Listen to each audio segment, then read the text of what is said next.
नमस्कार, मैं हूं जल्पा क्षत्रिय और आप देख रहे हो के न्यूज नेशनल।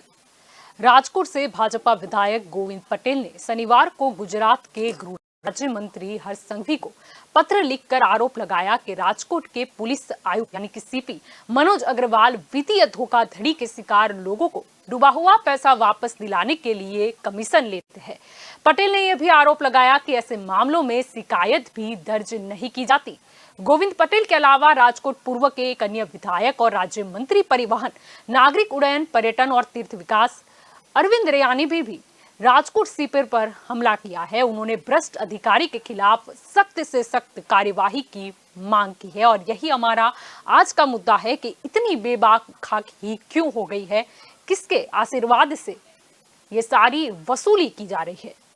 और आज इस चर्चा में हमारे साथ जुड़ चुके हैं राजनीतिक विशेषज्ञ ज्योति अमीन पटेल, हमारे साथ जुड़ चुके हैं राजनीतिक विशेषज्ञ प्रकाश कापड़िया भी हमारे साथ इस चर्चा में जुड़े हैं।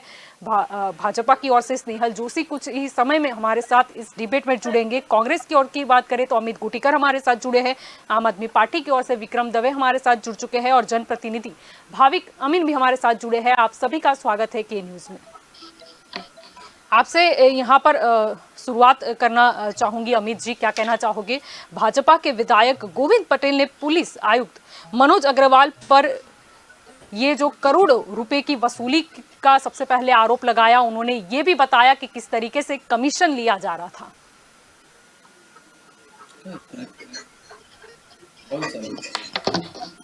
जी अमित जी।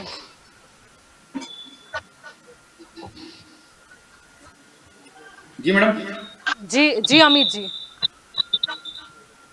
मुझे तो पहले डिबेट जो आपने आयोजित की है उसके लिए आपको मैं धन्यवाद देना चाहता हूं, क्योंकि एक कहावत है कि एक ही उल्लू काफी है बर्बाद गुलिस्तां करने को।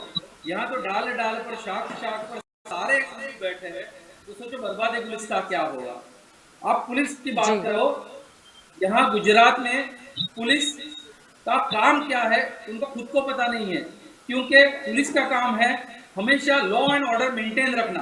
पर पुलिस का जब नियुक्ति होती है तब उनका काम होता है कि कितने पैसे से कौन से पुलिस स्टेशन में ट्रांसफर हो रहा है, तो वो ट्रांसफर होगा तो उसका पैसा किस तरह से वसूला जाएगा, ये पुलिस का एक काम बन गया है। गुजरात में अन्ना जी का स्टेटमेंट भी था कि यहाँ आराम से आपको दारू मिल जाएगी, पर आराम से आप रात को निकलोगे तो आपको दूध नहीं मिलेगा।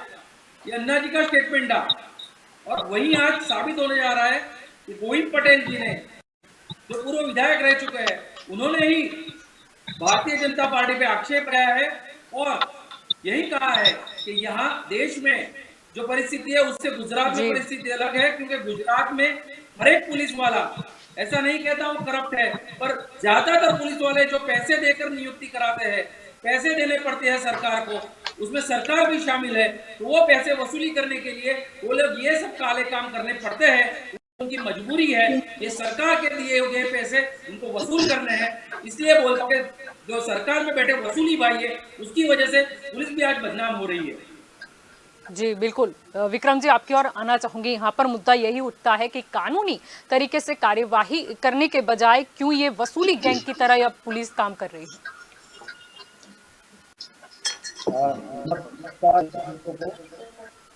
जी, करप्शन के चार्जेस और ये सब तो बहुत सारे इतने समय से देख रहे हैं हम, लेकिन आज जो ये मुद्दा हुआ तो राजनीतिक तरीके से देखा जाए तो भारत लोग एक बहुत बड़ा मुद्दा है, क्योंकि रक्षक भक्षक बन रहा है और रक्षक मीठी नजर के बगैर भक्षक नहीं बन सकता है, ये बड़ी साफ बात। और कौन कह रहा है? जो नीति नियम बना रहे हैं वो साफ बोल रहे हैं गोविंद पटेल जी, और साफ बोल रहे हैं राजकोट में जिस तरह से क्राइम बढ़ रहा है। 7 करोड़ रुपए पुलिस के इंटेलिजेंस डिपार्टमेंट ने लोगों के साथ पास से जो आउटस्टैंडिंग था जी बरामद तो नहीं कर सकते हैं, उनको दबोच के निकलवाया। 15% इसमें कमिश्नर जी का हिस्सा, और उसमें भी 75 लाख ले लिए उन्होंने और जी 30 लाख बाकी। सोचिए इतनी हद तक एक विधायक बोल रहा है, विधायक कौन लेटर पे बोल रहा है, तो तथ्य न होने की तो कोई सवाल नहीं है। अब दुख की बात यह है जी कि ये सब पॉलिसी भारतीय जनता पार्टी विधानसभा जो म्युनिसिपैलिटी है, कैसे समझाओ, उनको तो मजबूत लोग ही नहीं चाहिए जो इनके खिलाफ माथा उठा सके। उनको कोई मजबूत लोग नहीं चाहिए। नितिन भाई पटेल सीएम गुजरात का, वो पटेल है ये क्या है, लेकिन नितिन भाई मजबूत के हैं तो कल हमें चैलेंज होगा ये सोचकर भूपेंद्र भाई पटेलों का तुष्टीकरण करना है, पर नितिन भाई को नहीं बनाया। अभी नितिन एक ऐसी व्यक्ति है, बहुत ही डेप्यूटी सीएम रह चुके व्यक्ति है, जो ये सब ब्यूरोक्रेसी के ऊपर पकड़ रख सकते हैं, क्योंकि उनका एक्सपीरियंस इतना बड़ा। और अनफॉर्चुनेटली भारतीय जनता पार्टी अपनी एंटी इनकम्बेंसी दबाने के लिए नए चेहरे लाने की नो एंट्री, ये पूरा कैबिनेट बदल देना और कोरोना का जो जो गलत है वो विजय रूपाणी जी के माथे पे छोड़ देना। अब नई पकड़ सकती, और दुख की बात यह है कि क्राइम तो बढ़ रही है लेकिन रक्षक ही भक्षक बन रहे, रक्षक ही क्राइम कर रहे।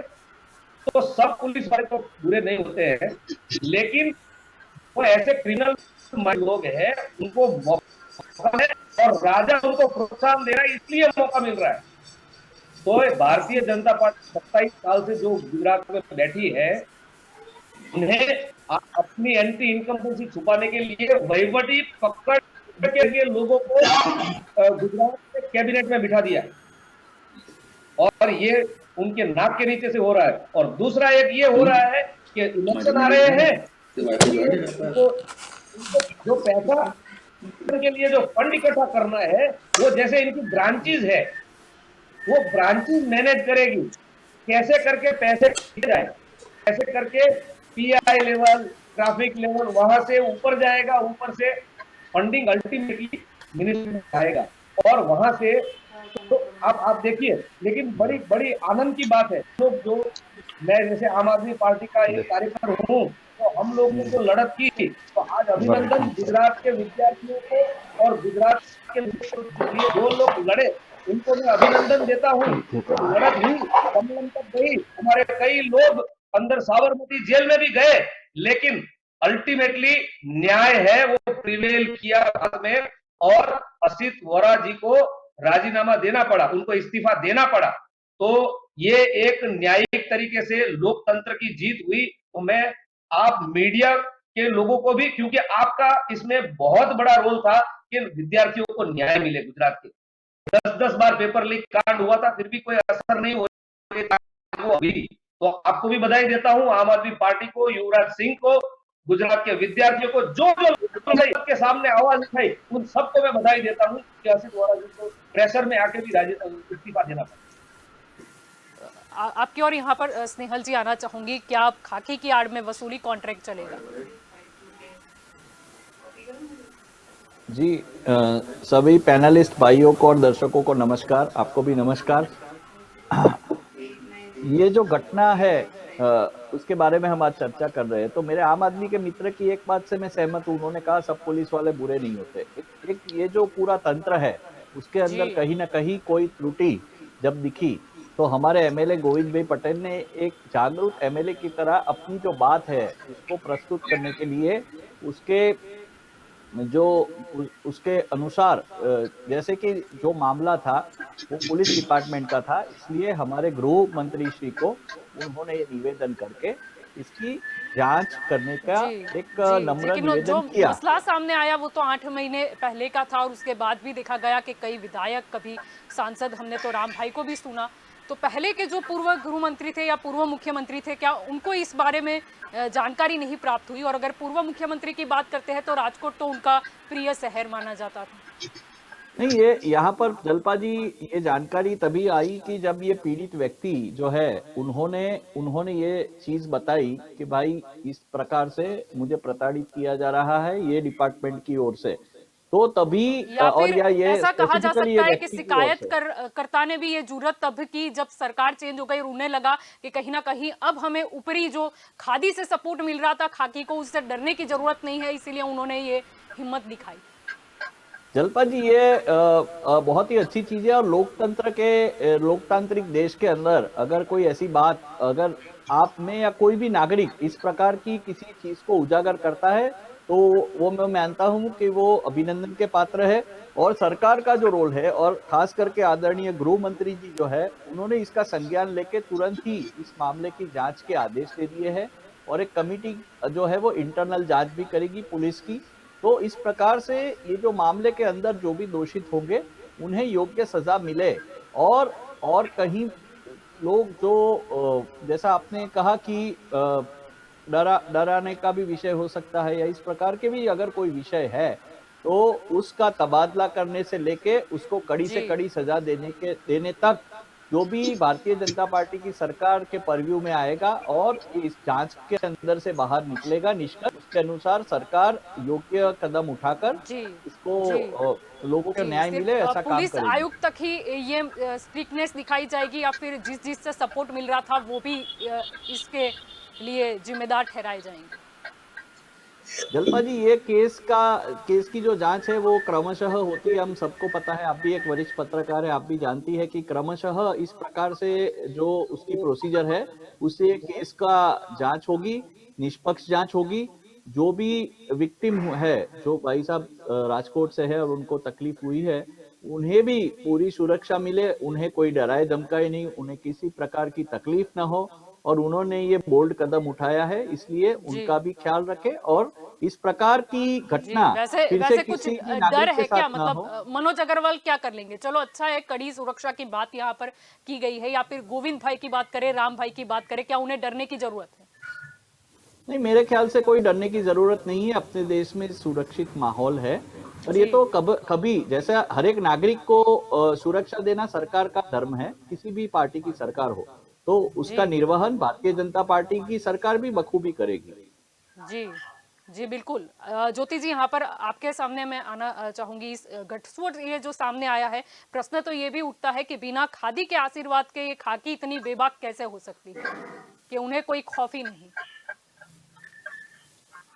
ये जो अभी कांड बाहर आया है, ये बहुत आघातजनक है, क्योंकि अब तक गुजरात पुलिस की छाप बहुत अच्छी थी, क्योंकि हमारे यहाँ इतनी ज्यादा क्राइम रेट नहीं है जितने दूसरे राज्यों में है। हाँ, ये बात सब जानते हैं कि पुलिस थोड़ी बहुत राजनीतिक लोगों के दबाव में रहती है, उनके अनुसार थोड़ा बहुत काम करना पड़ता है। लेकिन अभी जो ये वाकया बाहर आया है, तो उसमें अपनी गुजरात पुलिस की इमेज पूरी तरह से बदल के रख दी है। अब अपनी गुजरात पुलिस भी यूपी या बिहार या मुंबई पुलिस की तरह पर आ गई है, क्योंकि वहां पे भी यही सब होता है।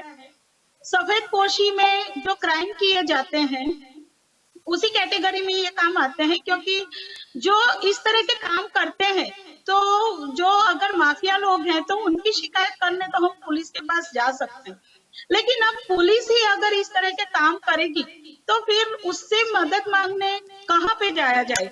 इसीलिए शायद ये हुआ है कि भाई लेटर लिखा गया है होम मिनिस्टर को। लेकिन मुझे आघात लगा था ये जानकर कि अपनी गुजरात पुलिस भी इस मामले में लिप्त होने लगी है, क्योंकि देखिए कोई भी अगर पुलिस वाला इस तरह के काम करता है तो उसमें दो तरह के कारण होते हैं। एक होता है कि जिस तरह उनकी पोस्टिंग वगैरह के लिए पैसे लिए जाते हैं, मनमानी जगह पे उनको अगर पोस्टिंग जी चाहिए तो उसके लिए पैसे लिए जाते हैं, तो अब वो पैसे वसूलने भी तो पड़ते हैं। लेकिन जी इतनी बड़ी बड़ी रकम है और इस तरह के कॉन्ट्रैक्ट, मतलब ये तो गुनाखोरी की लाइन में ही आ गया। और दूसरी ये है कि जो निचले तबके के पुलिस कर्मचारी है, उनकी तनख्वाह काफी कम है और उनके काम का भार बहुत ज्यादा होता है, और जी डिसिप्लिन के नाम पे उनकी जायज मांगों को भी दबाया जाता है, उनकी आवाज को भी दबा दिया जाता है। तो फिर वो मतलब मजबूर हो जाते हैं कि इस तरह से दूसरी तरफ से जी वो कोई आय पैदा करे। और जो दूसरा सबसे बड़ा कारण है वो है कि पुलिस के काम में नेताओं की दखल अंदाजी। होता यह है कि राजनीतिकों को अपना काम करना चाहिए, गवर्नेंस पे जी ध्यान बिल्कुल देना चाहिए। लेकिन करते क्या है कि गवर्नेंस तो ब्यूरोक्रेट कर रहे हैं, इनका नेताओं का ध्यान इस बात पर ज्यादा रहता है कि कहां से कैसे हम पैसे निकाल सके। और यही वजह है कि पुलिस को भी हत्था बनाया जाता है वसूली के लिए। और पुलिस की भी अपनी कुछ मजबूरियां होती हैं तो वो दबाव में आ जाते जी हैं, क्योंकि इतनी बड़ी बड़ी वसूली खाकी का मतलब खादी के दबाव के बिना नहीं कर सकते। ये बात आपकी 16 आने सही है, जी क्योंकि आखिर में अगर पोस्टिंग के लिए पैसे दिए हो तब भी खादी के पास जाना है, या उन्हें पैसे वसूली के टारगेट दिए गए हो तब भी उन्हीं के पास जाना होता है। जी तो इस बिल्कुल तरह के मतलब जब गैर कानूनी काम रक्षक ही करने लगेंगे तो उनकी शिकायत लेके कहाँ जाएंगे, वो भी इतने बड़े लेवल के अफसर। कोई छोटे मोटे भी नहीं है कि जिनकी और कोई बोल भी नहीं सकता। अगर कोई जाएगा उनके विरुद्ध थाने में तो वो थाने वाला कंप्लेंट भी दर्ज नहीं करेगा। ये भी एक हकीकत है। इसीलिए फिर जब पूर्व मंत्री जो थे उस लेवल तक उनको किसी को वो लगानी पड़ी, मतलब लागवग, और फिर उनको ये लिखवाना पड़ा लेटर कि भाई इस तरह के काम हो रहे हैं। जी ये सच में मेरे लिए तो कम से कम बहुत आघातजनक स्थिति है, क्योंकि इस तरह से तो हम मुंबई पुलिस के लाइन में आ गए कि जहाँ पे जी ये चल रहा है पूरा नेटवर्क। खाकी जी खाकी का काम नहीं कर रही, खादी खादी का काम जी नहीं कर रहे हैं, और टारगेट सब दिया मिलके गया सिर्फ था जी पैसा, हाँ, पैसा बटोरने में लगे हैं बस। गवर्नेंस की तरफ किसी का ध्यान नहीं है। तो ये बहुत दुखदायक और आघातजनक बात है जल्पा। जी बिल्कुल आपकी और यहाँ पर प्रकाश जी आना चाहूंगी। गोविंद पटेल के पत्र के बाद देखा गया कि मंत्री अरविंद रैयानी और राज्यसभा सांसद राम मुकरिया भी मैदान में उतरे। राम मुकरिया ने यह भी कहा कि पुलिस कमिश्नर मनोज अग्रवाल वो हर काम के लिए रुपए लेते थे।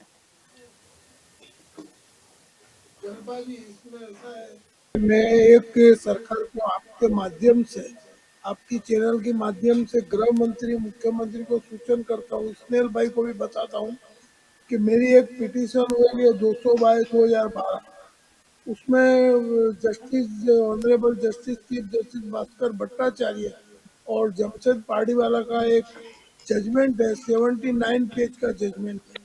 उसमें पुलिस रिकवरी एजेंट का काम नहीं कर सकती और कस्टडी में लेकर के उसको मार नहीं सकती है, और जी अभी मारते हैं। मैं एक विशेष बात कहूंगा, मेरी एक पिटीशन अभी पेंडिंग है, अभी मैंने 3 महीने पहले करी है गुजरात हाईकोर्ट में। एयरपोर्ट पुलिस स्टेशन है इधर अहमदाबाद शहर में, टोटल 584 पुलिस स्टेशन है। अहमदाबाद शहर के एयरपोर्ट पुलिस स्टेशन में एक भी सीसी कैमरा नहीं है, और उधर लोगों को पीटा जाता है। और उधर के सरदार नगर पुलिस स्टेशन, जी मेघानी नगर पुलिस स्टेशन और नरोड़ा पुलिस स्टेशन के लोगों को उधर भेजा जाता है, फिर सीसी कैमरा में नहीं आ रहे। जबकि हमने पिटीशन करी थी, अभी 16 कैमरे बड़े पुलिस स्टेशन में और छोटे कैमरे पुलिस स्टेशन में 8 कैमरा लगाना कंपलसरी मैंडेटरी किया था। अब उसका उद्घाटन जो 3 साल पहले प्रदीप सिंह जाडेजा जी ने एयरपोर्ट जी पुलिस स्टेशन का उद्घाटन किया, जिसमें एक भी कैमरा नहीं लगा हुआ। तो कोर्ट का हुक्म का अनादर कैसे होता है वो हमको स्पष्ट चित्र दिखाई पड़ता है। इसके अंदर एक चीज दूसरी है कि प्लानिंग एंड मॉडर्नाइजेशन विभाग है गांधीनगर पुलिस विभाग में, जी उसके डीआईजी है मिस्टर आर भगत, मैं नाम के साथ बोलता हूँ। और दूसरे भी जो थे वीके मल थे, उनको गुजरात हाई कोर्ट ने बोला कंटेप्ट पिटीशन फाइल करी थी, उन पर कोई असर नहीं है। और इंडियन पुलिस सर्विस है, उसकी डिग्री जो है कोई राजकीय व्यक्ति उनको नहीं देता है, उनको राष्ट्रपति की डिग्री होती है, लेकिन वो लोग करते हैं राजकीय इशारे में काम। मैं इस्माइल भाई को एक ध्यान दिलाना चाहूंगा कि क्राइम ब्रांच के जितने डीसीपी रहे हुए हैं उसमें मेजोरिटी लोग हैं उन्होंने एनकाउंटर के काम में वो जेल में गए हुए हैं, चाहे डीजी वणजारा हो, चाहे इनके अमीन हो, चाहे तरुण बारोट है, उनके नाम में दे रहा हूँ। तो यह जो है, जो कुछ भी हो रहा है उसमें श्वेतांग पटेल का मृत्यु हुआ था बापू नगर पुलिस स्टेशन। मैंने रात को 8 से 12 बजे तक हाईकोर्ट खुली रखवाई कि चीफ जस्टिस जयंत पटेल थे। तो उन्होंने क्या किया कि रक्षाबंधन के दूसरे दिन उसकी शमशान यात्रा पे कर्फ्यू डाला। मैंने बोला भाई हम कोर्ट को कहा, मैंने पार्टी इन पर्सन कि भाई जब अमीरों का कुछ होता है तो उसको प्रोटेक्शन दिया जाता है, और गरीब एक पुलिस उसको मार देती है तो उसका जो है वो कर्फ्यू लगाया है। तो उन्होंने कोर्ट में शिवानंद झा, पीके तनेजा होम सेक्रेटरी सबको हाजिर किया था रात को 11 बजे।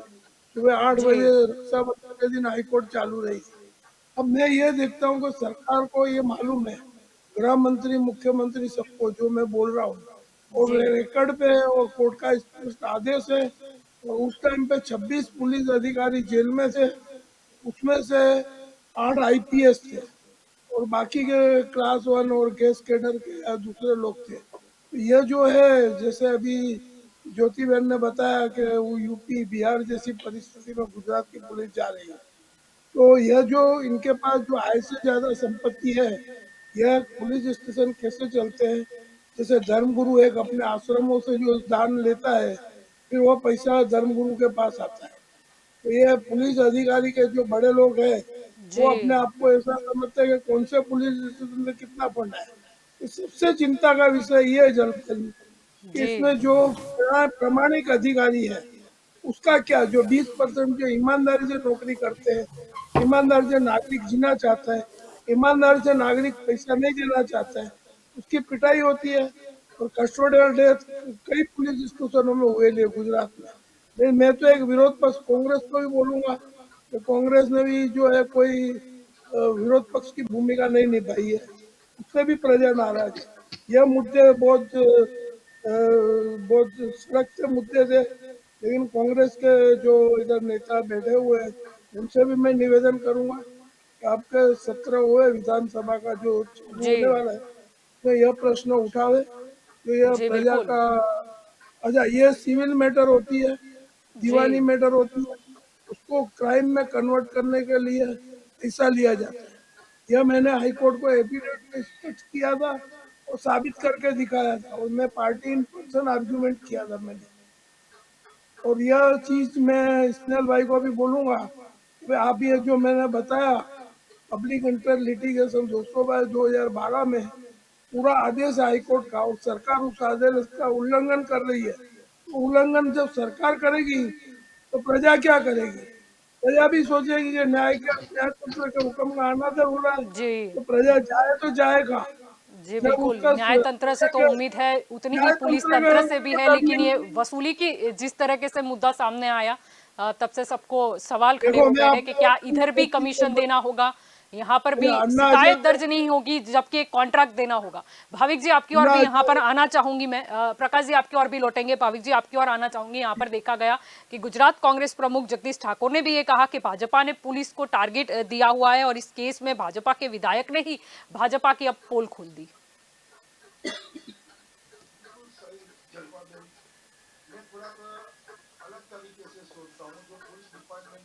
गुजरात में क्या हालत है, क्योंकि 25 साल से भाजपा की सत्ता है और ये जितने भी आईपीएस अधिकारी ये सब है वो सब केंद्र में अभी मोदी सरकार साहब की सरकार है। तो कहीं ना कहीं उनका जो मेल मिलाप होता है उसके कारण चलते हुए यहाँ पे बदली का दौर चलता है। ये एक नया शब्द ये लोग लाए हैं गुड़बुक। जी जो गुड़बुक जो होता है ये जो बहुत ही खतरनाक जो वर्ड्स है। गुड़बुक का मतलब क्या होता है कि जो सरकार के अंदर बैठे हुए लोग हैं वो जो खाकी वर्दी वाले जो है वो खादी को सलाम करेंगे जी और खादी खादी जो ऑर्डर देगी उसमें खाकी काम करेंगे तो उसको उसको गुड़बुक के अंदर उसका नाम आता है। अब अपने जो टॉपिक का है वसूली, जी तो ये वसूली आई कहां से। सबसे पहली बात, वसूली शब्द क्या होता है, तो छोटी छोटी चीज के लिए भी तो सरकार में टारगेट होता है। हम लोगों ने देखा हुआ है कि जैसे ट्रैफिक का कोई मुद्दा होता है तो ट्रैफिक में भी जो छोटे बेचारे कांस्टेबल लेवल के होते हैं या फिर एएसआई लेवल के होते हैं उनको भी रोज की जो ट्रैफिक की जो नीति नियम के अनुसार उनको कुछ टारगेट दिया जाता है कि भाई 25-25 केस आपको करना है। तो ये जो वसूली का जो सिस्टम है ऐसे देखने जाए तो कायदे की तरीके से अपने को ऐसे देखते हैं कि भाई हम दंड वसूलते हैं, लेकिन दंड नहीं है। अभी उनको जो टारगेट दिया जाता है तो किसी को भी पकड़ के उनका टारगेट खत्म करने के लिए उनको पावती दे देते हैं और उनसे पैसा ले लेते हैं। अभी जो परिस्थिति ऐसी है कि जो देश के अंदर माहौल है, हमने पिछले साल देखा होगा, जो महाराष्ट्र में आपको बात करूं, सचिन वाजे, जी परमबीर सिंह जी और दूसरे जो थे अपने समीर वानखेड़े, जी तो ये जो लोग का अभी जो हम लोग ने पिछले साल जो उनका जो कार्य पद्धति देखी, तो ये बहुत शंका के घेरे में आती थी। और अब परिस्थिति हम देखो अभी गुजरात के अंदर है, तो एक नाम हमारा भी आ गया है। तो कहीं ना कहीं सरकार की तरफ से ये जो आईपीएस अधिकारी जो होते हैं वो बिल्कुल जो कहते हैं ना नेताओं के अंडर में होता है। अभी एक अच्छा जो ये लोग नियम लाए हैं अपने गुजरात सरकार के अंदर, जो ग्रैंड लैंबिंग का जो कायदा आया हुआ, जी अब सीधा कनेक्शन हम देखने जाओगे, ये बहुत सोचने वाली बात है कि सरकार ग्रैंड लैबिंग का कायदा लेके आई है कि जो लोग ने गलत तरीके से किसी की मिल्कियत और ये जो पचाने का काम किया उसके पर ये काम करेगा ये कायदा। अब आज की परिस्थिति ऐसी हो गई है कि जो अब ये 7 करोड़ की जो पोजीशन आ गई है, तो क्या जो ग्रैंड लैबिंग में जो लोग कंप्लेंट करेंगे, तो क्या इसी की तरह से ऐसे ही ये लोग कनेक्शन करके उनका सॉल्यूशन लाएंगे? ये पहला जी। प्रश्न।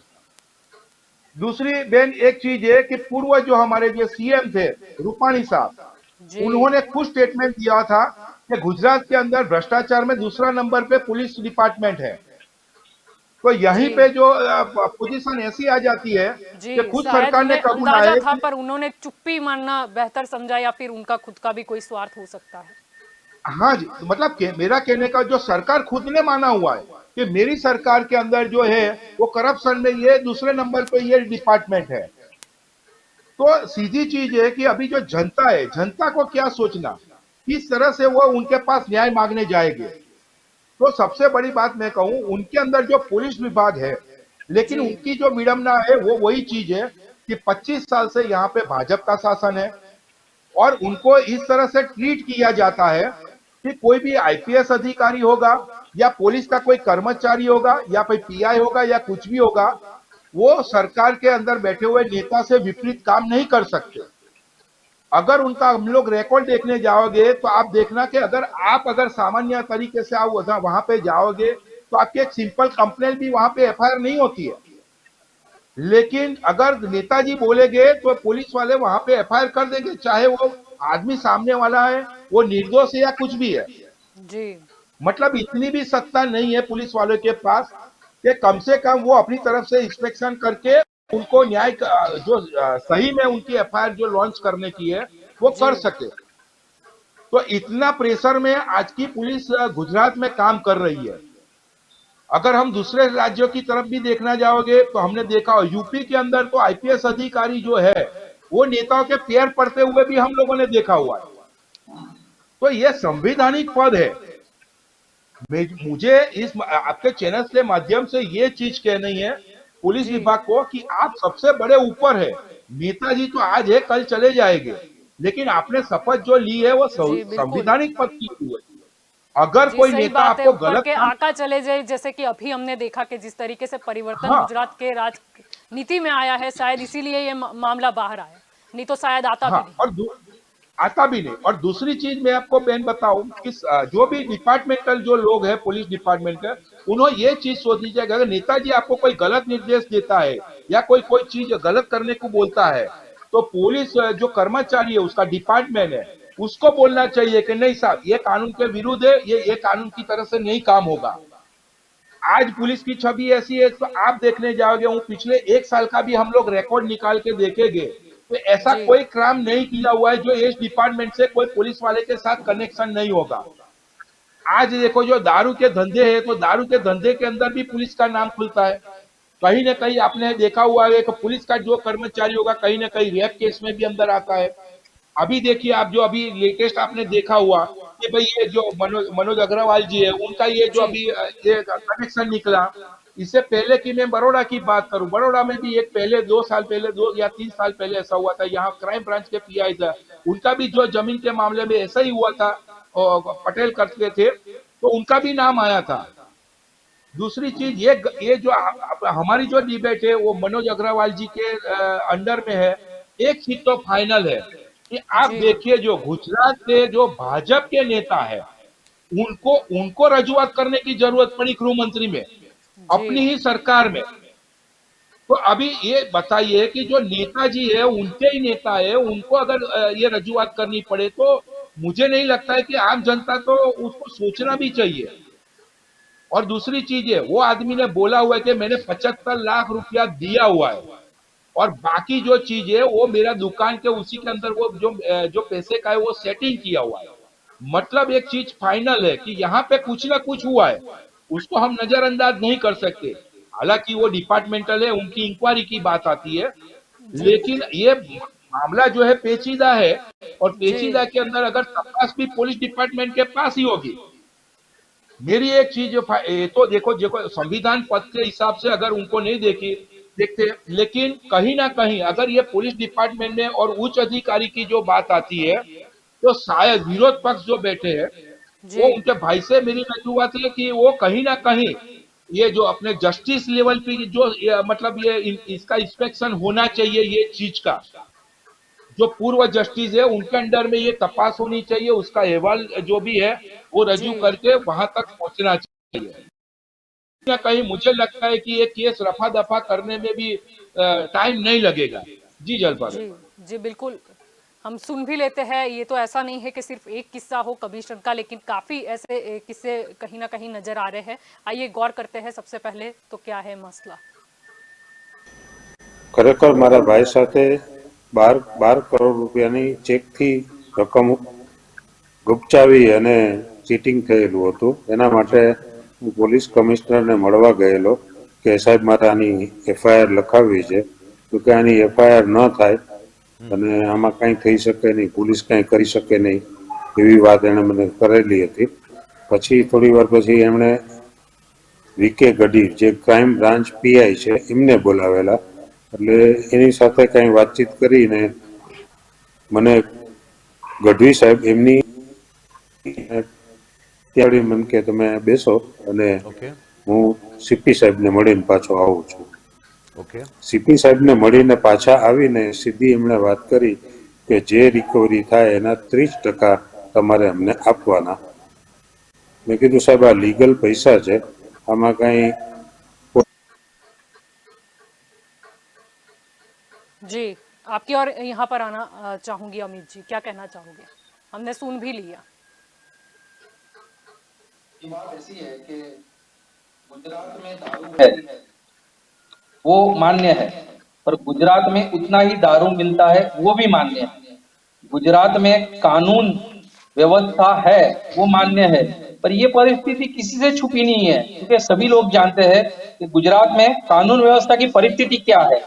क्योंकि गुजरात में जब जब आप जानोगे कि छोटा सा आदमी है बोलेगा कि आप कोर्ट के जो सीढ़ियां है मत चढ़ो, आप पुलिस की सीढ़ियां मत चढ़ो और डॉक्टर की सीढ़ियां मत चढ़ो, ये 3 सीढ़ियां कोई भी सामान्य आदमी भी चढ़ना नहीं चाहता है। जी परंतु परिस्थिति ऐसी है, कोई कायदे का विघटन होता है, कोई कायदे का उल्लंघन होता है, तो हम पुलिस के पास जाते हैं।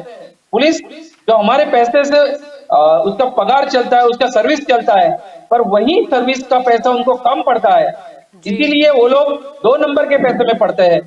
आज जाना जाए कि छोटे से छोटा पुलिस वाला भी अच्छी गाड़ी अच्छा बंगला लेके घूमता है, और कमिश्नर लेवल की तो बात ही नहीं करनी चाहिए। तो बड़ौदा में भी थोड़े साल पहले भी एक किस्सा हुआ था, एक आईएएस थे, उनपे यहाँ के मंत्री रह चुके योगेश पटेल जी ने गोल्डमैन होने का आरोप लगाया था।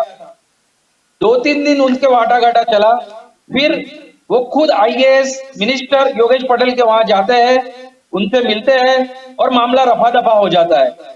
ये केस में भी मुझे ऐसा लग रहा है कि आगे जाके इतनी बड़ी पोस्ट पर बैठे हुए मनोज साहब को भी इसी तरह से ट्रीट किया जाएगा, क्योंकि यहाँ लॉ एंड ऑर्डर जो मेंटेन करना चाहिए वो नहीं हो रहा है। क्योंकि बोल रहा हूं कि आज सरकार की परिस्थिति ऐसी है कि सरकार ये बोलते हैं ना कि अंधेर नगरी गंडूर राजा, जी। अंधेर नगरी गंडूर राजा, टके शेर बाजी टके शेर खाजा।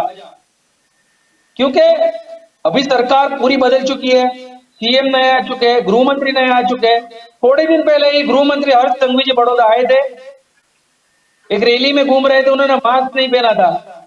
आपके जैसे बाहोश मीडिया के पत्रकारों ने उनको पूछा कि आप मास्क क्यों नहीं पहन रहे हो, पुलिस आप पे केस करेगी तो बोले आईजी हो, डीआईजी हो या कमिश्नर हो, वो मेरे पे केस नहीं कर सकता है। क्योंकि सामान्य आदमी के लिए नियम अलग होते हैं और खाकी और खादी के लिए नियम अलग होते हैं।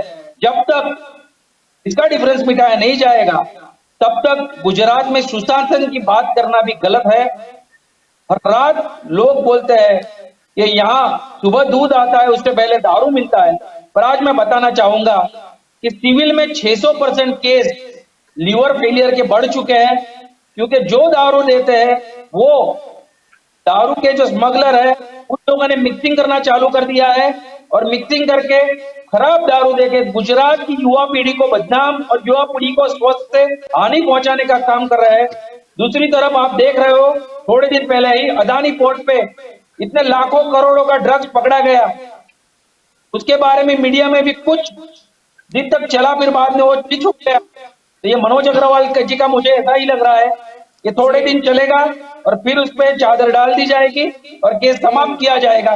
पर गुजरात कांग्रेस की तरफ से मैं आपको आश्वासन देना चाहता हूँ, और राजनीतिक विश्लेषक नहीं बताया कि आप मुद्दे उठाते नहीं हो, पर मैं बताऊं कि गोविंद पटेल जी ने जो मुद्दा है उठाया कि यहाँ करप्शन चल रहा है, ऐसे 100 बार मुद्दे कांग्रेस उठा चुकी है, जी। किंतु कांग्रेस की बात सुनी नहीं जाती है, सत्ता के दम पर उसको दबा दिया जाता है। आसिफ वोरा जी, जिसका रेजिग्नेशन के लिए कांग्रेस ने करीबन 100 आवेदन पत्र दिए थे, आज वो आसिफ वोरा जी को राजीनामा देना पड़ा है, तो वो कांग्रेस की वजह से देना पड़ा है। हमेशा जनता के लिए आंदोलन करते रहते हैं और जब तक परिणाम ना आए तब तक कांग्रेस जनता के लिए लड़ती रहती है। ये कांग्रेस हमेशा लड़ती रहेगी, ये मैं आपको मेरी तरफ से वादा देता हूँ। जी, तो क्या खाकी के साथ जो खादी भी शामिल है, क्या कांग्रेस उसको भी लेकर बाहर आएगी? जैसे हम बात करें कि पहले की, अगर ये सारे जो केस आ रहे हैं, कोई 8 महीने पहले का है, कोई कुछ मास पहले की घटना सामने आ रही है, तो इसमें जिम्मेदार कौन? कांग्रेस हमेशा सरकार को रजूआत करती है, हमेशा आवेदन पत्र के माध्यम से पहले बताना चाहती है। नाना पाटेकर का एक पिक्चर आया था कि पहले बात, फिर मुलाकात और फिर लात। तो मैं वही सिस्टम में जाना चाहता हूं, पहले आवेदन पत्र देते हैं, सरकार के सामने उग्र आंदोलन करते हैं और नहीं मानते हम सुप्रीम कोर्ट तक भी लड़के, क्योंकि आप जानोगे कि कोविड का जो मुद्दा था कि जिसको सरकार ने 50,000 रुपया एक हर एक को दिया, तो हम कांग्रेस वाले सुप्रीम कोर्ट तक गए थे। सुप्रीम कोर्ट ने ऑर्डर किया था कि इनको रेम्युनरेशन मिलना चाहिए, हमने 4 लाख डिमांड किया था, गुजरात सरकार ने भी वो 50,000 ही पास किया है।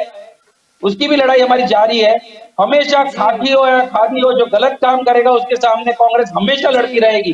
जी जी बिल्कुल। आइए सुन लेते हैं और भी शिकायतकर्ता ने कुछ कहा है। નિગોશિએશન કરતા કરતા એ 15% હું એગ્રી થયો, કારણ કે મારી પાસે કોઈ ઓપ્શન જ નહોતો. જ્યારે સીપી જ એમ કહે કે આની એફઆઈઆર ન થાય અને એ એના પીઆઈ થ્રુ કેવડાવે ક્રાઇમ બ્રાન્ચના કે આના તમારે પૈસા આપવા પડશે, તો મારી પાસે તો બીજો કોઈ ઓપ્શન જ નહોતો.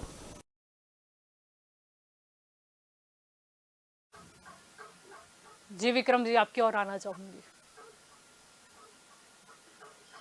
जी जल्पा जी, भलाई सखिया है, उनके 15 करोड़ रुपए थे और एफआईआर, आप सोचो, कमिश्नर जब बोलते हैं कि एफआईआर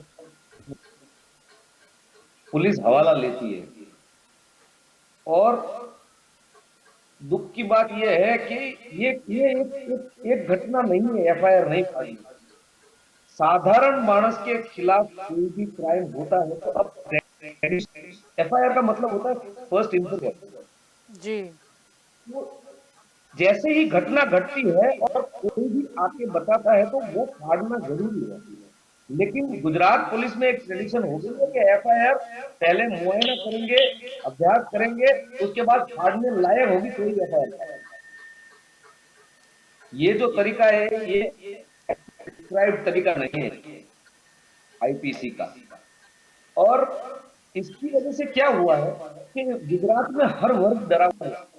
आज व्यापारी को भारतीय जनता पार्टी के खिलाफ तो पहले वो आसपास में देखता है कि कोई भाजपा वाला तो नहीं है, उसके बाद सरकार के खिलाफ बोलना शुरू करता है। महिलाएं भी के ऊपर भी अन्याय जो हुआ है उसके ऊपर भी कोई एक अच्छी तरह से सूरत में जो घटना घटी उसके ऊपर 1 महीने के अंदर माननीय न्यायाधीश ने और कोर्ट ने बहुत ही इसका लाए, वो सराहनीय है। वो बाकी जगह पे क्यों नहीं हो सकता? तो पुलिस के पास एक्स्ट्राऑर्डिनरी पावर्स है, लेकिन विवेक कैसे उसको उपयोग करना चाहिए, ये हर और जो भी पुलिस वाला ज्वाइन होता है, तो जब भी कोई भी यंगस्टर ज्वाइन में तो उसके बहुत बड़े सपने होते हैं। कोई ऐसा नहीं सोचता है कि मैं बेईमान होकर रहूंगा। वो जब जाता है तब ईमानदारी से मैं जरूर अपने अपने हौसले बुलंद रख के अपने माँ बाप को फक्र से सर ऊंचा हुए, अपने गांव का सर ऊंचा हुए, वैसे पुलिस की काम करूंगा।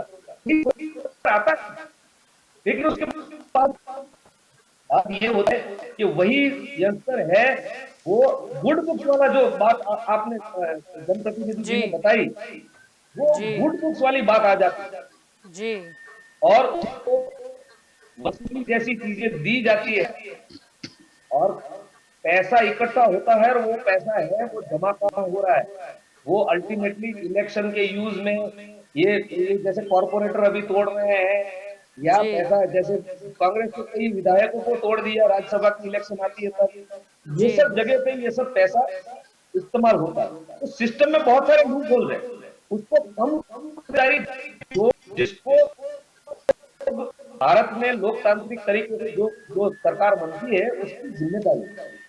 अब दिक्कत ये है कि वही लोग खादी जो है वही तो टारगेट देते हैं पुलिस वालों को। अब जो पुलिस वाले ये काम नहीं करना चाहते हैं उनको साइडलाइन किया जाता है और में उनको मेन स्ट्रीम में लिया जाता है, उनका तबादला होके ये। और आजकल तो तंत्र कोर्ट को भी नहीं सुन रहा है, जैसे साहब ने बताया जनप्रतिनिधि ने कि कोर्ट का ऑर्डर होने के बावजूद कंटेम्प्ट ऑफ कोर्ट हो रहा है, फिर भी तंत्र नहीं सुन रहा है।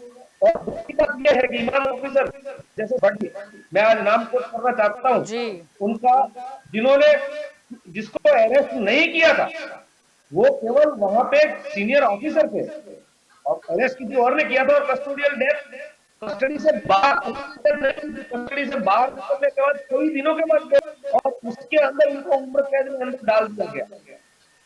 क्यों? क्योंकि वो गोधरा कांड की हर चीज जानते थे। तो ये सिस्टम अभी आप ये देखिए कि कितने सालों से एक ही सरकार है। हम लोग गुजरात में राजनीति जो लोकतंत्र है भारत का उसका पूर्णतः शायद उपयोग नहीं कर रहे हैं। तो मैं तो इतना ही राजकोट आज की एक बात नहीं है, देखिए आप ये समझिए कि राजकोट पिछले मैं बचपन मेरा राजकोट में गुजरा है, मैंने वहां पढ़ाई की है और आज का राजकोट रूपाणी जी सीएम हुए उसके बाद राजकोट में इतनी क्राइम बढ़ चुकी है जी। सोचो कॉन्स्टिट्यूंसी में क्राइम जी, तो इसका प्रोत्साहन किसने दिया? जी, अब उनके ही शहर राजकोट के ये पुलिस आयुक्त की भ्रष्टाचारी सामने आई। जी, शिकायत करता रहे जी। वैसे तो जी आपको यहाँ पर अटकाना चाहूंगी, मैं यहाँ पर आपको रुकना चाहूंगी विक्रम जी। शिकायतकर्ता ने कुछ और भी कहा था, आइए वो भी सुन लेते हैं। पहली वक्त 50 लाख रुपया तपास अधिकारी पीएसआई एसपी साखरा હતા એ સાખરાને રૂબરૂ આપવામાં આવેલા અને એ મારા ભાઈના સને મેં એને મોકલો હતો કે તું આ લઈને જા, એટલે અમે ત્યાં આપવા માટે એ પેલા ભૂપેન્દ્ર રોડ ઉપર જે દિવાનપરા પોલીસ ચોકી છે ત્યાં ગયો હતો અને ત્યાંથી પછી સાખરા લઈ ગયેલ ઓફિસ પાસે ગ્રાઉન્ડમાં અને ત્યાંથી સાખરા એ પૈસા લઈને ઉપર પીઆઈ ની ચેમ્બરમાં ગયેલ હતો। એટલે આપ એમ કહો છો जी स्नेहल जी, आपकी ओर आना चाहेंगे, क्या कहेंगे? और वैसे तो रूपानी जी को जलपा जी, पता ही था कि मैं कौन से विक्रम जी आपकी ओर भी अगर समय रहा तो लौटेंगे। स्नेहल जी आपकी ओर यहाँ पर आना चाहूंगी। रूपानी जी की तो पता ही था कि कौन से भ्रष्टाचार कहाँ कहाँ सबसे ज्यादा है, और उन्होंने तो नंबर भी वो तो दे सकते थे, इतनी काबिलियत रखते थे वो, तो फिर ये भ्रष्टाचार कैसे हो जाता था? मतलब चलो पता चला बाद में तो कुछ होता। हम आपको सुन नहीं पा रहे स्नेहल जी। जलपा जी, सबसे पहले तो मैं एक चीज कहना चाहूंगा कि कांग्रेस के जो नेता आपकी प्रतिष्ठित चैनल के माध्यम से जो गलत गलत बातें कर रहे हैं कि मास्क नहीं पहना था कोई मेरा कुछ नहीं कर सकता, ठीक है, ऐसा मास्क का निवेदन कभी मुद्दा नहीं है, वो हर न्यूज़ संघ भी पेपर में आया देखेंगे, था। वो सर, पुलिस तंत्र बहुत देखेंगे, जिम्मेदारी मुझे के साथ लगता है कि बताना मनोज चाहूंगा, अग्रवाल जैसे नहीं देखेंगे, न्यूज़पेपर मुद्दे की पर आ जाते हेडलाइन हैं। थी। यहाँ पर हर संघवी ने मास्क न्यूज़पेपर की पहना या हेडलाइन क्यों थी। नहीं पहना वो मुद्दा नहीं है, यहाँ पर मुद्दा है कि ये जो लोगों के पैसे जा रहे हैं उसका मुद्दा है यहाँ पे। जी, मुद्दे पे दूसरी आ बात जाइए। मैं कहना चाहूंगा कि नहीं उनको भी, मतलब उन्होंने इतनी सारी बात की तभी आपने सुना, तो मैंने सोचा मेरा भी पक्ष आप सुनेंगे उसके बारे में। दूसरा मैं कहना चाहूंगा कि आम आदमी के जो मेरे मित्र है वो कह रहे गुजरात सुरक्षित नहीं है। आप जी। हमारे गुजरात की बहन है, हमारे साथ एक बड़ी बहन भी है अपने साथ, तो आप मानेंगे कि आज दूसरे राज्यों के बनिस्पत गुजरात में अपने महिलाओं की सुरक्षा काफी अच्छी है, और वो हमें यहाँ आके सलाह ठीक है देते हैं। स्नेहल जी, उनकी हमें दिल्ली नहीं की पढ़ना है, परिस्थिति क्योंकि वो कमलम पहले की बात देखे। करें तो कमलम की ही आपकी बहन और शायद हमारी भी बड़ी बहन श्रद्धा जी ने क्या आरोप लगाए थे वो हम जानते हैं। यानी महिला कहां पर सुरक्षित है कहां पर नहीं है वो आज का मुद्दा नहीं है। आ जाते हैं हम मुद्दे पर। जी स्नेहल जी, यहाँ नहीं, पर मुद्दा ये था आप इसकी कि बात जब करें रूपानी तो जी को पता आम था आदमी कि के भ्रष्टाचार नेता कहां पर है दारू तो पी क्यों के, उन्होंने खत्म नहीं आम किया? आदमी के नेता दारू पी के वहां हल्ला करने आए थे, उनको रोका भाई, गया था। वैसे तो गुजरात ड्राई स्टेट है, वो आया कहां से? चलो मान लेते हैं कि शराब पीकर अगर कोई आया था, लेकिन वो कहां से आया? या फिर मान ले कि वो भी भ्रष्टाचार का ही हिस्सा था, वसूली जो कांड है उसमें शायद इसका भी कमिश्न ऐड नहीं, होता मुझे तो होगा। आश्चर्य वो है कि जो जी, दारू पी के आया था उसे किसी ने प्रश्न पूछा नहीं। आप पता नहीं चिंता क्या मत कारण कीजिए, है। मैंने भी आपको कुछ प्रश्न वो पूछा है, आपके पास उत्तर नहीं है रूपानी जी के भ्रष्टाचार का। अरे भाई, वो दारू कहाँ से लाया आप उनको पूछिए ना रूपानी भाई। जी ने भ्रष्टाचार को खत्म करने के लिए क्या किया, आपके पास उत्तर नहीं है, और आपकी चुटकी और आपको मुद्दे भटकाने की कला बता रही है कि हमने सवाल बराबर पूछा है, निशाना बराबर लगा है। जी स्नेहल जी, मैंने वही कहा कि वो दारू कहाँ से लाए, वो जी, उनका प्रश्न है। पूर्व मुख्यमंत्री, पूर्व गृह मंत्री क्या कर रहे थे जब ये भ्रष्टाचार हो रहा था? ये मामला जब भी सामने आया तभी जो ये मामला वक्त सब सामने मुख्यमंत्री- आया जब राजनीति बदल गई, नहीं, ये आपका या फिर मानना ऊपर है, आप तक डिबेट की शुरुआत सेटिंग से नहीं कह हो रहे पाई हैं। इसीलिए ये मामला बाहर आ गया, या ये सब मनभेद हो आपकी गया। धारणाएं हो सकती है, आपकी धारणाएं देखिए, धारणाएं पे नहीं जाते हैं। हमने तो आपको बतौर शिकायतकर्ता क्या कह रहे हैं वो भी बता दिया। उसको बोलिए कि वो मैंने मेरी बात आपको सुने सवाल बहन। पूछा कुछ, जिसपे पूर्व डिबेट मुख्यमंत्री है क्या उस पे कर बात रहे कीजिए थे, आप। या राजकोट बीच में के बोलने का कमिश्नर ये पर सिलसिला उनके ही देखिए। 4 हाथ तो नहीं थे, ये भी प्रश्न होता है। और उन्हें नहीं, पता है, वो इसमें तो मैं बोल नंबरिंग रहा भी हूं जानते थे कि पहले सबसे पहले भ्रष्ट खाते की अगर हम बात करें कौन सा आता है, दूसरे की बात करें तो कौन सा आता है, तो वो दूर क्यों नहीं कर पाए? नहीं, ये मैं आपको कहना चाहूंगा कि किसी एक व्यक्ति विशेष की बात नहीं है। सरकार के अंदर जिसका जो दायित्व होता है वो पर बखूबी पूर्व निभा रहा है। मुख्यमंत्री से बड़ा कौन वो सा चाहे सरकार में पद है, आप पूर्व बता दीजिए मुख्यमंत्री स्नेहल जी। है। स्नेहल जी, आप मुझे नहीं, बता पूर्व दीजिए कि मुख्यमंत्री हो उसके अलावा सर्वोच्च पद क्या है? नहीं, मैं वही आपको हम यहाँ कहना पर चाहता हूँ खाकी की कि बात कर रहे हैं ना, नहीं, हम आप यहाँ मेरी पर बात ऐसा तो सुनेंगे कह तो नहीं मैं रहे कि कुछ कहूंगा। भाजपा के किसी छोटे कार्यकर्ता की भी होगी, कुछ नेता की होगी, नहीं, कुछ मंत्री की होगी। आप बोलना बंद करें तो मुझे कहिएगा, मैं बोलता हूँ फिर। पर आपको तो हर संघवी का मास्क का याद आ रहा था, मैंने तो आपको रूपानी जी बताए थे। नहीं, आपको रूपानी जी से बहुत ही लगाव है, मुझे पता है, और सभी गुजरातियों को भी लगाव है। पूर्व बहुत ही मुख्यमंत्री थे, वैसे तो मोदी जी से भी लगाव है क्योंकि वो प्रधानमंत्री है, वो उनसे ऊपर आते हैं। मोदी जी से भी लगाव है, बोलिए प्रधानमंत्री है, और किसका लगाव है या नहीं लगाव है? आप मुद्दे से क्यों भटक गए? या आपको लगाव नहीं है? आपको लगाव नहीं है? हमें तो बहुत ज्यादा लगाव या फिर है। अभी भी सबसे खौफ है ज्यादा रूपानी लगाव जी एक का? कार्यकर्ता के नाते मुझे है, जितने भी जी। है लोग, मुझे लगता है कार्यकर्ता के नाते मुझे सबसे ज्यादा लगाव है उनसे, उनकी जी, बहुत कार्यशैली अच्छी से, बात है, उनकी लेकिन आपके प्रामाणिकता से। लगाव वाले जो पूर्व मुख्यमंत्री जी है, क्या हुआ? वो क्यों भ्रष्टाचार दूर नहीं कर पाए, या फिर ये जब घटना घटित हो रही थी वो क्या कर रहे थे? जी, इसमें मैंने वही कहा कि ये घटना जब और आपको कंप्लेन बता आई दें कि तभी मन सब की बात में प्रकाश में आया। प्रधानमंत्री नरेंद्र मोदी जो उनसे ऊंचा कद रखते हैं, उन्होंने अरे भी कहा था आप कि अब बोलने ही नहीं भ्रष्टाचार को देते, आप खत्म बोलने करना नहीं है। देते, आप बीच बीच में बोलेंगे तो कैसे बोलूंगा मैं? आप बोलिए, आपको किसने रोका है? नहीं, पर आप अभी मुद्दे पर आप बोलिए, वरना तो मैं दूसरे नहीं, सवाल पे आ जाऊंगी। नहीं तो आप पूछिए ना, और अभी आप बीच में बोलेंगे तो बात ही मेरी खत्म नहीं होगी, आप बोलते रहेंगे, तो इस प्रकार से कैसे होगा? मैं तो चुपचाप सबको सुन रहा था, मेरे कांग्रेस के मित्र को भी जी, सुना, आम कर आदमी भी के क्या मित्र को सकते भी हैं, जब सुना। भाजपा के विधायक ने ही पोल खोल दी हो तो फिर बोलने के लिए कुछ बचता ही नहीं है। सही पोल बात है। खोलने वाली बात ही नहीं है, ये सब अरे आपकी ये क्या ये पोल शब्दावली नहीं है, खुली? वो आप अपने क्या पास बात कर रखिए। रहे हो? इतना बड़ा अगर कोई कोई पोल स्टेटमेंट दे किसी रहा की है, नहीं आपका खुली, कहने का ये मतलब है तो गोविंद उन्होंने पटेल झूठ बोल रहे हैं। अपना आपका कहने का अरे मतलब है भाई राम भाई अपना मोकरिया झूठ बोल रहे हैं।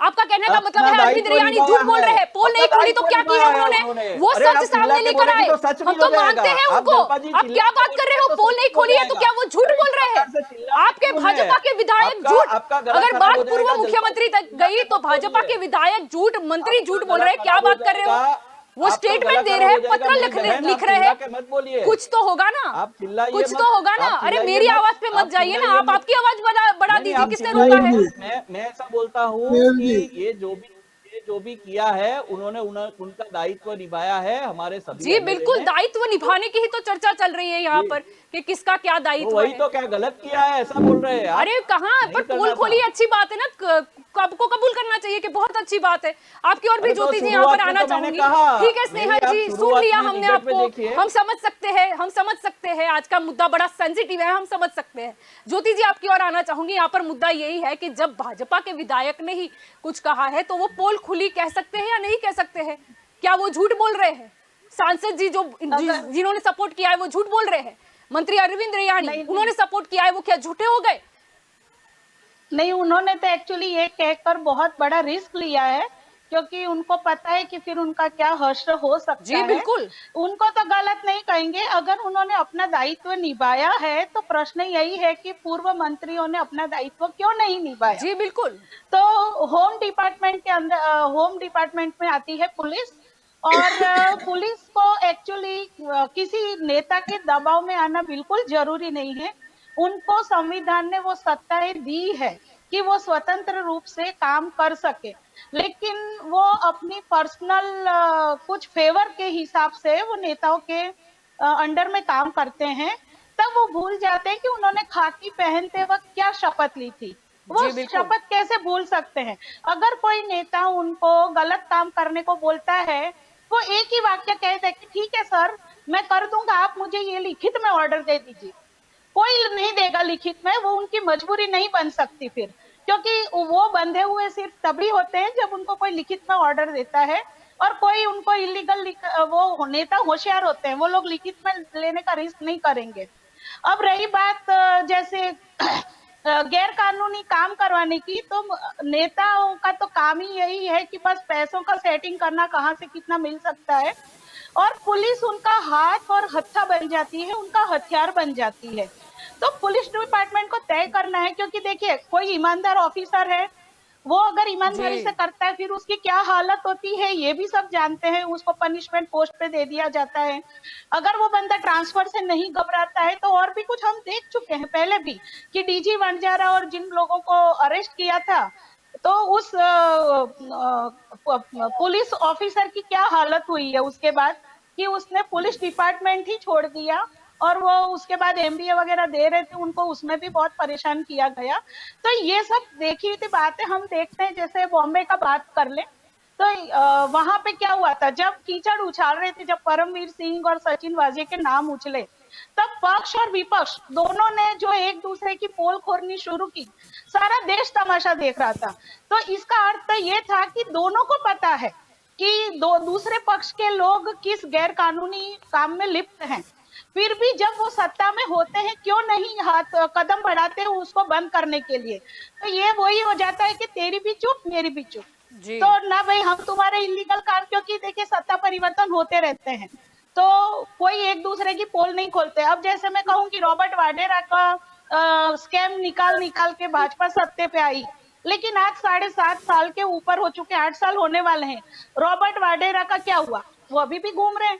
तो बात वही है कि स्कैम को सिर्फ उछाला जाता है, एनकेश किया जाता है, उसको वोट्स में कन्वर्ट किया जाता है, लेकिन एक्शन कोई नहीं लेता, क्योंकि नेताओं में सब तेरी भी चुप मिल बांट के खाने वाले होते हैं, सिर्फ एक जी दूसरे की पोल जानते हैं, लेकिन काम कुछ करते नहीं। तो अब पुलिस जी को जरूरत है कि वो अब अपना दिखाए सिंघम रूप, कि भाई किसी नेता के दबाव में नहीं आना है।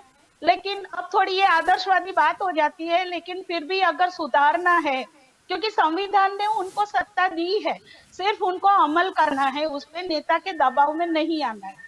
जी जल्पा। जी जी बिल्कुल। भाविक जी आपकी ओर आना चाहूंगी। मुद्दा यहाँ पर यही है कि कब तक खाकी सपोर्ट करती रहेगी या फिर दबती रहेगी खादी। जैसे यहाँ पर टारगेट का भी मसला आया, हम तो पहले ही महाराष्ट्र का कांड जानते हैं कि क्या था वो पूरा वसूली कांड, क्या यही चल रहा था यहाँ पर भी? क्योंकि अगर जैसे हमारी पहले बात हुई कि जब पूर्व मुख्यमंत्री को पता था कि यहाँ पर भ्रष्टाचार है, तो उनको पता होने के बावजूद वो क्यों कुछ कड़े कदम नहीं उठा पाए, या फिर उनका भी मुंह बंद हो गया, या फिर उन्हें लगा कि नहीं तो यही तो इनकम का सोर्स है? मतलब क्या हुआ ऐसा? एक्चुअल में जलपा बहन, सबसे बड़ी बात यह है कि अगर हम कुछ क्राइम के आंकड़े पे जाएंगे तो बहुत चौंकाने वाले आंकड़े हैं। आप अगर देखो कि 100 जो आदमी है जो करप्शन में पकड़ाते हैं, तो उसमें से 98% छूट जाते हैं। मतलब सजा सिर्फ 2 को ही होती है। आप सोचिए कि जो आदमी करप्शन में जो घूस लेता हुआ पकड़ाता है, उसको पकड़ता कौन है? सरकारी जो पुलिस होती है, मतलब प्रशासन होता है, वही उसको रंगे हाथ पकड़ता है। लेकिन वही चीज जो कोर्ट में जाती है, और कोर्ट के अंदर जाने के बाद उनको सजा नहीं होती, उसमें सिर्फ 2% आदमी है उसको सजा होती है, 98% छूट जाते हैं। तो यहाँ पे कुछ ना कुछ ये चीज ये देखने की चाहिए कि जो डिपार्टमेंटल है वो क्यों इतना स्ट्रांग नहीं है।